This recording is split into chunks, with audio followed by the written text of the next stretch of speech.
السلام علیکم to all.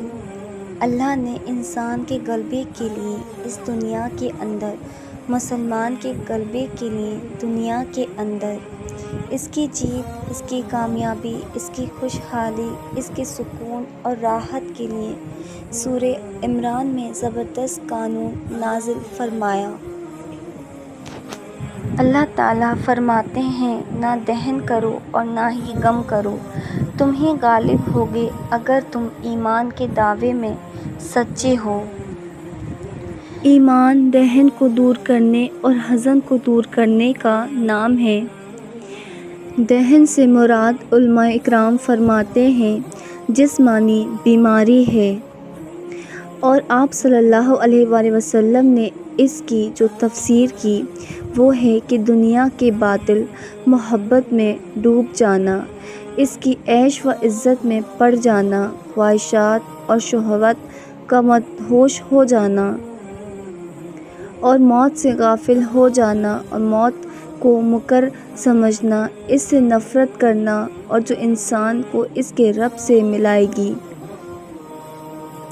کیونکہ یہ دنیا تو انسان کا قید خانہ ہے۔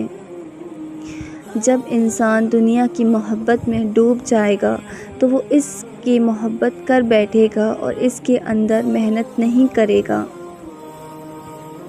اس لیے دہن کی بیماری کو دور کرنا، جسم کو کامل بنانا، جسم کو مضبوط بنانا، جسم کو منصب بنانا، اور جسم کی ان ساری چیزوں پر محنت کرنا جو انسان کی ذہنی اور جسمانی نشو و نما کے لیے ضروری ہے، اس کے ایمان کی بقاء کے لیے ضروری ہے۔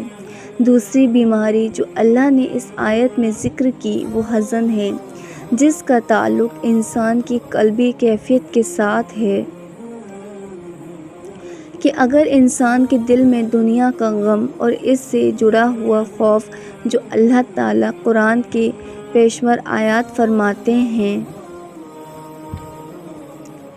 خوف اور غم مل کے جوڑا ہوتا ہے، کیونکہ یہ غیر اللہ کا خوف ہے۔ جو لوگوں کا خوف ہے یہ اللہ کا خوف نہیں جو انسان کی خیشت بن جاتا ہے۔ اللہ فرماتے ہیں، لوگوں سے مت ڈرو، اس دنیا کے چھن جانے سے مت ڈرو، عزتوں کے زوال سے مت ڈرو، مگر مجھ سے ڈرو۔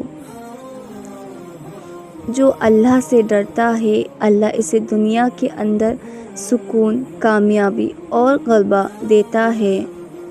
اس لیے دل کی بیماریوں سے آزاد ہو کے اللہ پر توکل، اس سے محبت، اس سے امید، جسم کو مضبوط کر کے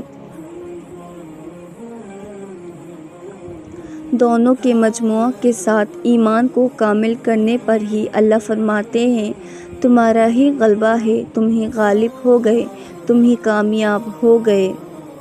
مسلمان کو ان دونوں بیماریوں کے اوپر سخت محنت کرنے کی ضرورت ہے۔ Thanks for watching. If you like my video, so like, share and subscribe. Until next time, Allah Hafiz.